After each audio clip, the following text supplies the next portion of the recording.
Basta mga ganitong isa na mga katrip ay ulam na. Hello mga katrip, hello mga viewers, hello mga subscriber ko at followers ko dyan. So for today's vlog mga katrip ay mangunguha tayo ng talaba. Medyo malapit na rin pala maglubog ang araw mga katrip. Kaya kunting bilis na tayo mga katrip para makapunta na sa spot.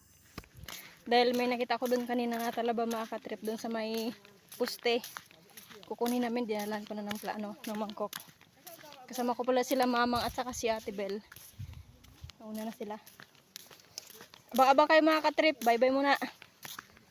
Fast forward mga katrip, mga 100 times siguro ka forward, dito na kami sa spot. Yung nakikita nyo mga poste na yan mga katrip, dyan dumidikit yung talaba. Laki pa to. Ayun o. Tumang o. Talaba.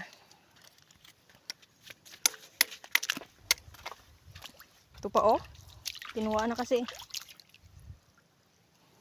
Ganito pala. Tara namang. Pwede na yan. Sugatan ko eh. At ito na mga katrip, sinisimula na pala ni mamang na magpukpok ng mga talaba dito. Medyo mahirap din pala kunin yung talaba mga katrip kasi grabe kadikit niya sa puste. Tapos kailangan mga katrip matulis yung dulo ng kutsilyo mo para makuha kagad yung talaba. Maliliit pa pala yung mga talaba dito mga katrip. Siguro kung abutan pa to ng 1 year malalaki na to siya. Kaso lang hindi naabutan kasi kinukuha na kahit maliliit pa. Paunahan talaga mga katrip kung sinong mauna. Di isa kanya na. Pero piliin natin dito yung medyo malaki-laki mga katrip para malaki rin yung laman niya. Nung ako nga pala yung nagpukpok mga katrip, abay nadurog. Hindi mapakinabangan yung laman ng talaba mga katrip. Eh, wala na, nadugmok na. At dahil mabilis tayong sumuko, tinurn over ko na kay mamang yung kutsilyo. Para siya naman yung maglugit ng mga talaba mga katrip at ako maghawak ng lalagyan.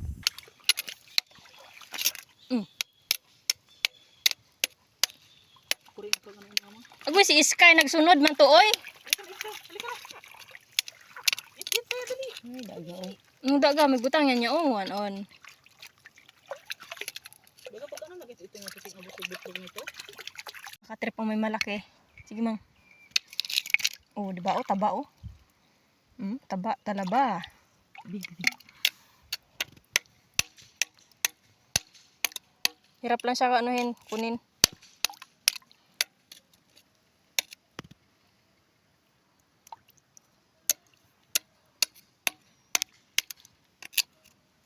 Sana ano?